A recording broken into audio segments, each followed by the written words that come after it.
Olá, eu sou o Adilson, trabalhador voluntário da Associação Espírita Lauro Machado e estou aqui para nós continuar os nossos estudos de hoje. Então, hoje nós trazemos o capítulo 13, que traz o tema que a mão esquerda não saiba o que faz a direita. Está no Evangelho segundo o Espiritismo de Allan Kardec. O nosso subtítulo de hoje entra com uma pergunta bem curiosa que nós vamos tentar esclarecer para vocês nesse exato momento. Então ele pergunta para nós: que pensar das pessoas que, sofrendo ingratidão por benefícios prestados, não querem mais o bem, com medo de encontrar ingratos? Então hoje em dia acontece muito essa situação de nós queremos fazer e fazermos o bem e não podermos esperar grandes coisas, grandes atitudes, né? Grandes reconhecimentos. E aí que a gente pensa que se a gente não faz o bem e não é congratulado, homenageado, nós estamos o quê? Pensando que não é legal, não compensa fazer o bem. Acho que porque muitas pessoas tentam fazer o bem e fazem, e às vezes não têm a sua gratificação, eles se vê desmotivados, né? Então nós vamos falar sobre isso hoje. E no nosso evangelho diz assim sobre esse tema: essas pessoas têm mais egoísmo do que caridade, porque fazer o bem somente para receber provas de reconhecimento é deixar de lado o desinteresse. E o único bem agradável a Deus é o desinteressado. São ainda orgulhosas porque se comprazem da humildade do beneficiado, que deve rojar-se aos seus pés para agradecer-lhes. Aquele que busca na terra a recompensa do bem que faz, não o receberá no céu, mas Deus a reservará para o que assim não procede. Então, olha que interessante nós pensarmos que devemos sim sempre continuar fazendo o bem, independente do que as pessoas pensam do que você está fazendo. Para Deus, o importante é a gratidão que vem do seu coração. Se você está fazendo aquela benfeitoria, aquela caridade, aquela ação, dando aquelas palavras, aquele gesto bonito, né, benéfico, então não interessa, você não deve olhar para trás nem para o lado ou ficar pensando, se ocupar somente pensando, nossa, ninguém me agradeceu, nossa, parece que ninguém deu bola, nossa, nem parece que eu fiz o bem. Como falou o nosso evangelho aqui, Deus está anotando tudo, né? O que você planta na terra, você colhe no céu. Exatamente. Então não vamos esperar ver árvores lindas e frutíferas e frondosas na terra, né? Não somente aos nossos olhos, porque essas árvores, essa sementinha que vai dar árvores, estão sendo cultivadas dentro de nós, que nós vamos plantando, mas indistintamente e sem pensar que a recompensa vem no imediato. Que nós, como quando amamos de verdade o nosso próximo e fazemos a caridade, nós pensamos o seguinte, que nós estamos fazendo de coração, para um irmão, porque nós sentimos a necessidade do bem maior. Né? O que é o bem maior? O bem maior é você estar sintonizado com Deus e você ter fé, estar para fazer o bem, usando essa fé. Então Deus vai te instruir com o seu mentor, com o seu anjo da guarda, vai te instruir a cooperar na seara dele. Né? Vamos ser trabalhadores indistintamente de elogio, sem ficar esperando nada, porque na verdade nós não escutamos Deus, a voz de Deus, mas nós sentimos no coração a grandeza de ajudar, a grandeza de purificar, de transmitir recados, de compartilhar, de ser melhor. Então, esses são as árvores que vai crescendo, mas vai crescendo dentro de nós. A olhos nus não, né?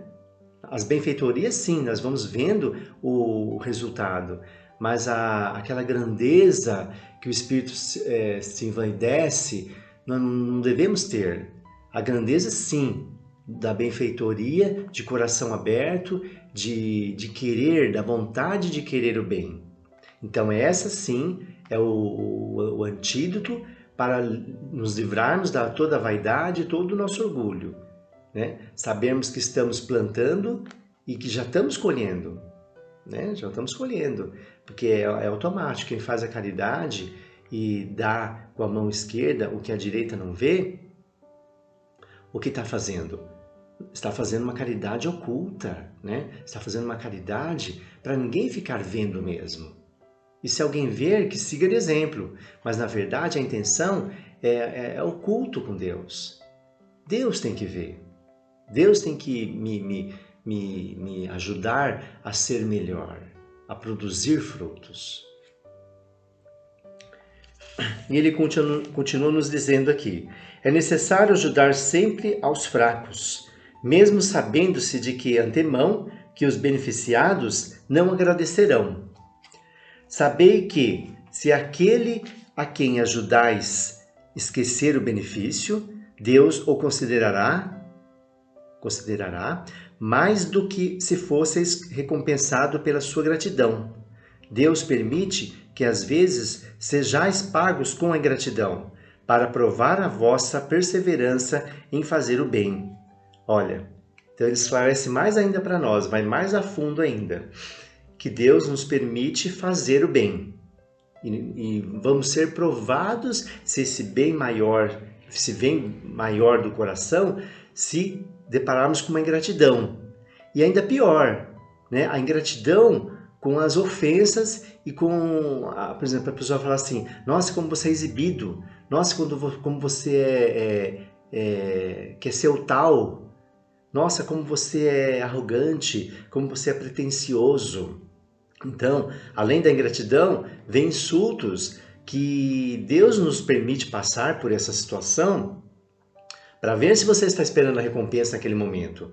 E pior, sem a recompensa e ainda com insultos ou o desprazer das pessoas, não entender aquele ato de caridade. Então, no nosso coração deve estar plantado essa fé raciocinada. O que é essa fé raciocinada? A fé que nos movimenta a fazer de coração, sem alteração nenhuma de vaidade e de orgulho interno. Quando nós estivermos nesse nível, que a nossa fé manda em nosso coração e limpa, bane todo o orgulho e toda a vaidade deste mundo externo, né? Lá dentro nós vamos estar preparados. Então eu não vou precisar de elogio. Inclusive, às vezes as pessoas elogiam, a gente pode até ficar meio sem graça, né? Às vezes a pessoa elogia tanto, fala: nossa, Deus te abençoe, nossa, você é um anjo que caiu do céu, tal. É bacana, que você vê que a pessoa também tem coração e tem humildade, né? Mas nós também temos que ser humildes e acatar aquele elogio, né? Que às vezes não é voluntário, mas acatar como se fosse um carinho de Deus. Deus está te mandando um sinal que você está no caminho certo. Mas não que aquilo deve te engrandecer, você se sentir o super-herói. Como sabeis, aliás, se esse benefício momentâneo esquecido não produzirá mais tarde os seus frutos? Ficai certos, pelo contrário, de que é uma semente que germinará com o tempo. Infelizmente, não vedes nunca além do presente. Trabalhais para vós e não tendo em vista os semelhantes. Então, está falando daquela sementinha que a gente plantou, né? Então, eu plantei uma sementinha ali e quem diz que naquela hora ela não germinou, mas quem diz que ela não vai germinar? Quem disse para mim, para nós, que daqui a um tempo, que só Deus que sabe, quando eu merecer essa dádiva de sentir no coração aquela árvore frutífera, boa, né? Não a figueira seca, né? Da passagem de Jesus, mas aquela árvore frondosa que não só causa sombra e madeira e enfim para o homem, mas que causa frutos. Frutos que eu digo é o fruto do seu trabalho. Todo mundo gosta de ver o fruto do seu trabalho, mas esse fruto que eu estou falando é um fruto que Deus vai te dar na hora certa. Nós somos recompensados instantaneamente. Quem faz caridade sabe e sente isso, né? Você sente aquela alegria no coração, você sente aquele afago, aquele carinho mesmo, né? Você se sente bem, você se sente humano, querido, amado, irmão, você sente que ama. Então isso já é aquela sementinha que já está germinando. Os frutos estão vindo, só que a gente não percebe de imediato. E às vezes a gente vai perceber depois de um longo tempo mesmo. Aí a gente pensa assim, poxa, não é que isso me faz bem mesmo? Nossa, como é agradável, como é bacana ajudar. Nossa, eu nunca senti isso que eu estou sentindo agora. Então a gente começa a perceber isso. E quando a gente vai percebendo esse tipo de sentimento que vai aflorando no nosso coração, a gente vai mudando a natureza dos pensamentos. A gente vai mudando, que a gente fica totalmente aberto para a palavra boa, pensamento bom. Se alguma pessoa fala assim, é uma coisa ruim, te murmura ou desabafa com você, poxa, você vê que tristeza que tem naquilo. Não que sejamos perfeitos, mas a tentativa de ser melhor nos faz observar como as pessoas às vezes não querem mudar aquilo, né? O erro está no pensamento, tem que mudar o pensamento, né? Dar um equilíbrio na situação. Então ele continua dizendo aqui para nós na outra parte. A benemerência acaba por abrandar os corações mais endurecidos.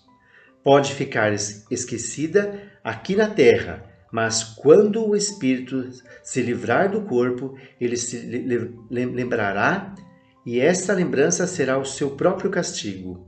Então ele lamentará a sua ingratidão, desejará reparar a sua falta, pagar a sua dívida noutra existência, aceitando mesmo frequentemente uma vida de devotamento ao seu benfeitor.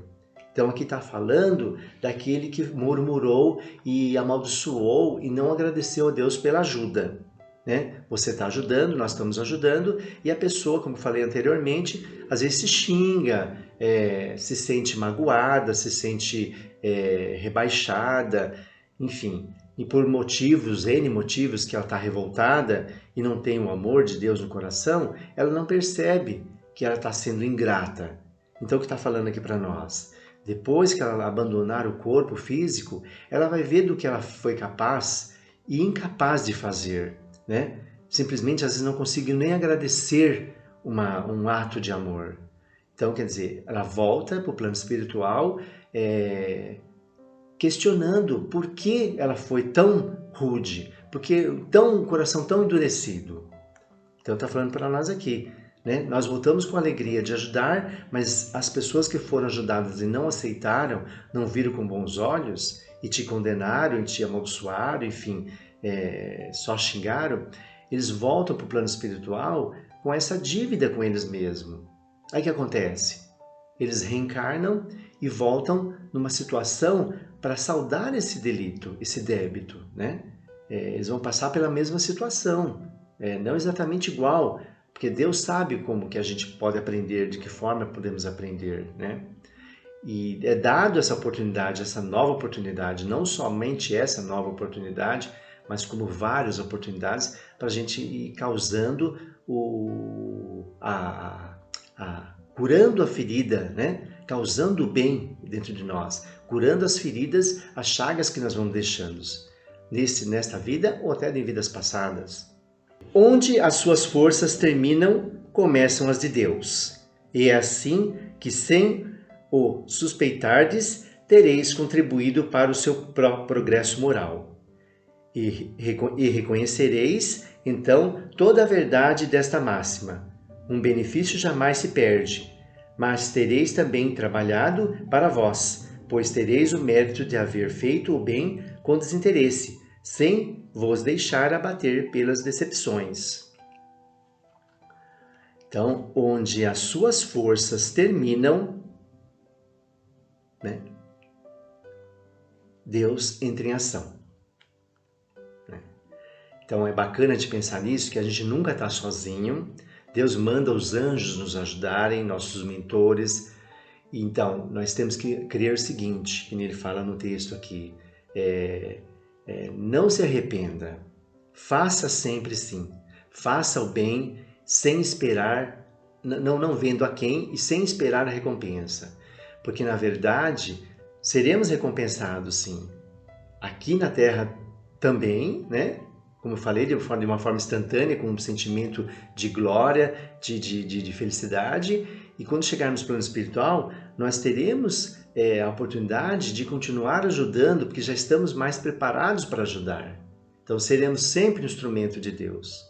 Então, o texto fala para nós muito isto, que não se abaleis, não fique triste, não fique magoado, não guarde mágoas, não fique rancoroso.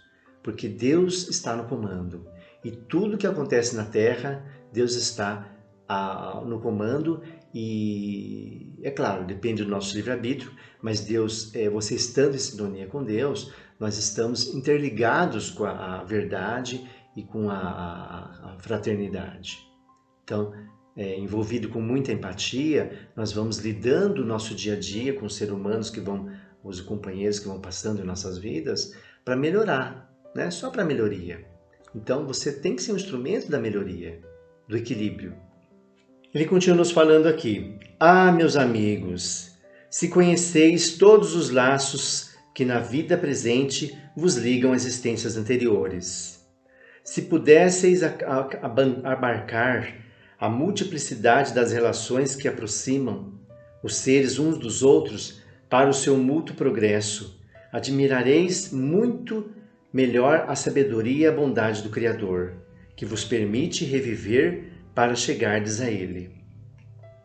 Olha que promessa, que oportunidade, que milagre de Deus. Ele deixa a gente passar pela situação e fala assim, ah, meus filhos, né? Não parem de caminhar, não parem de aprender. Todos estão juntos, traçando o mesmo caminho, porque foi determinado por ti mesmo, foi determinado pelo Pai Maior, porque a necessidade é grande e a oportunidade é agora, né? A oportunidade é hoje, não existe amanhã, não existe ontem, o agora é o mais importante de tudo.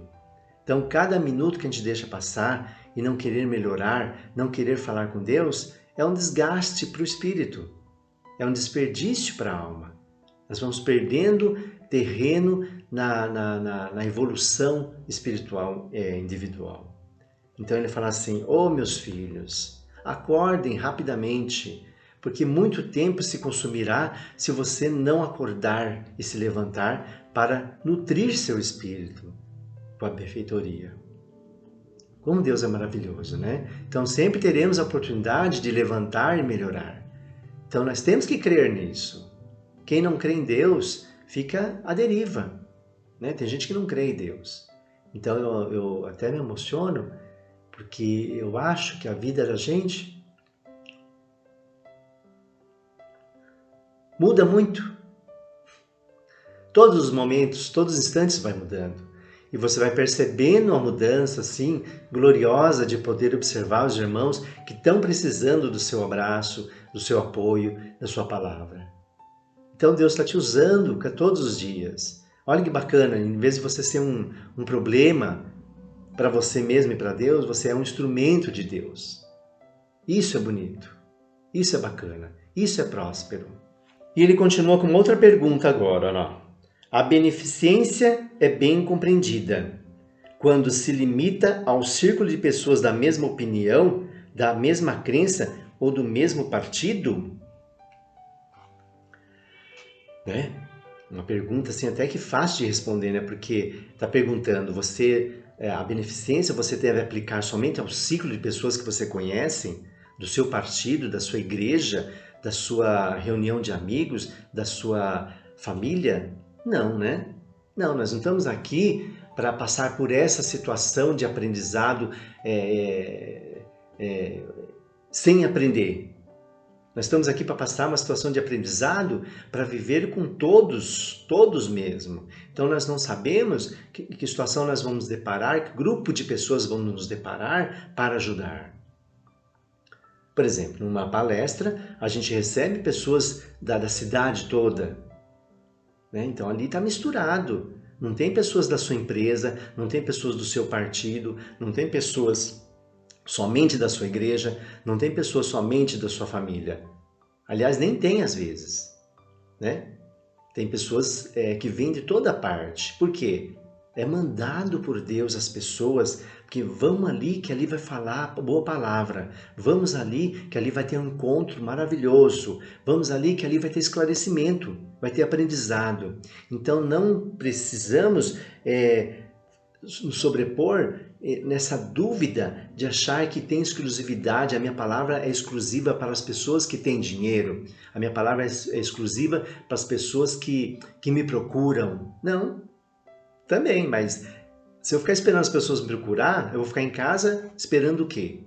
Eu tenho que ir ao encontro das pessoas. Eu tenho que proporcionar essa situação para mim.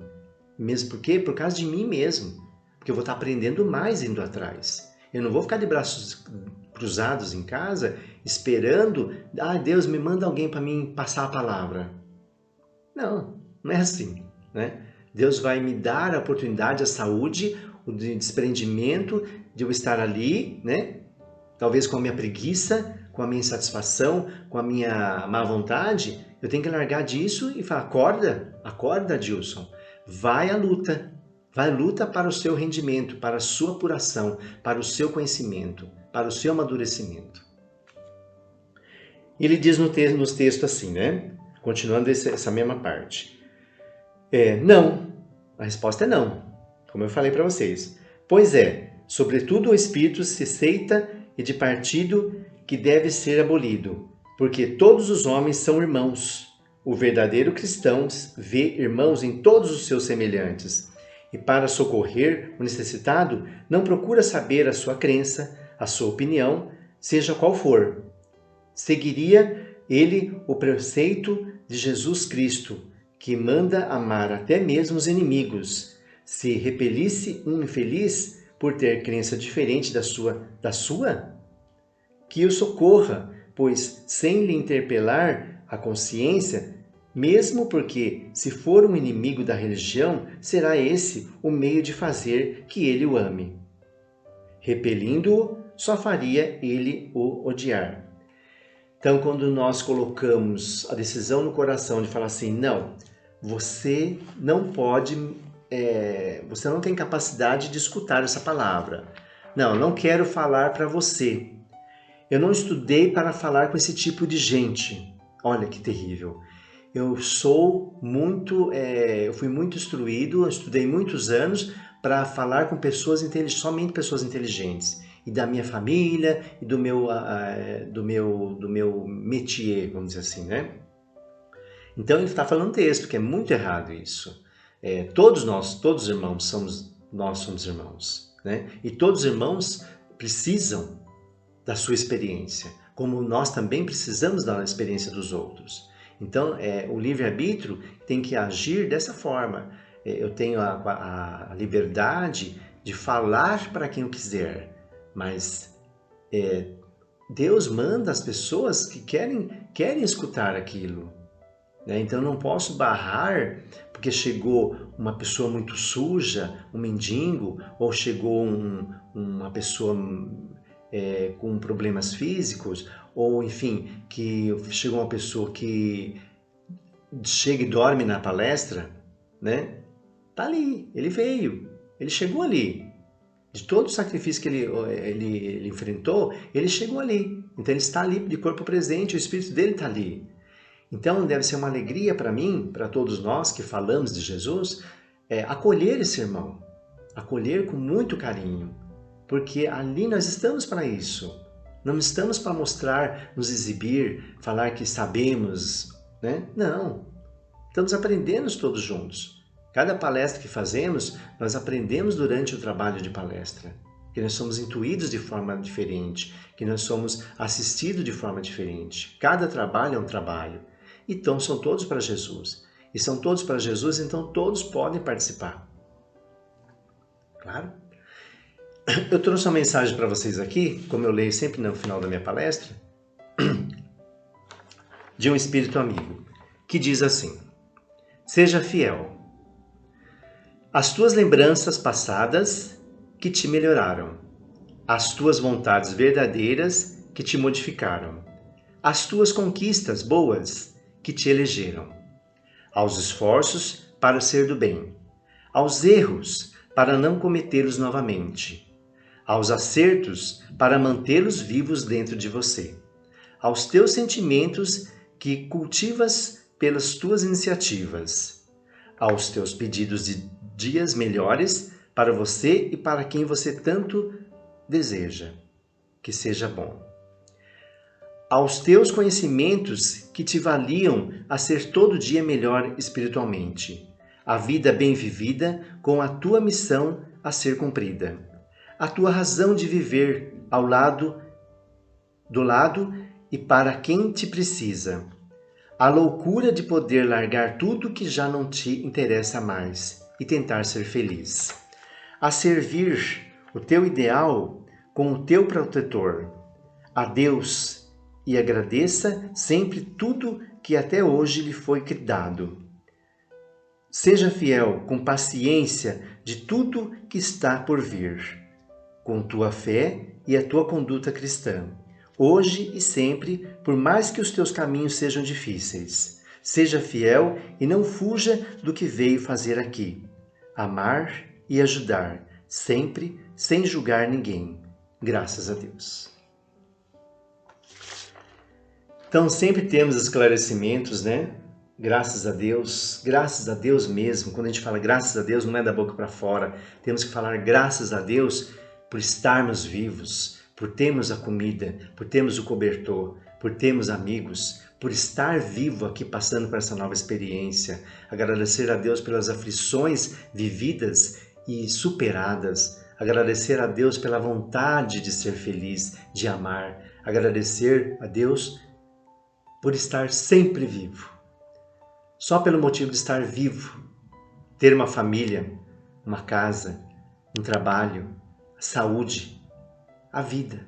Agradecer a Deus a vida, todo dia quando o sol se põe e todo dia quando ele se levanta. Agradecer a Deus ao ar, as flores, o campo, tudo que Deus nos dá. Temos que agradecer mais, ser mais fiel a Deus e sempre fazer caridade, não interessa a quem. Sempre estar vivo dentro de você o sentimento de amor ao próximo. É isso que vai mudar o mundo. Graças a Deus.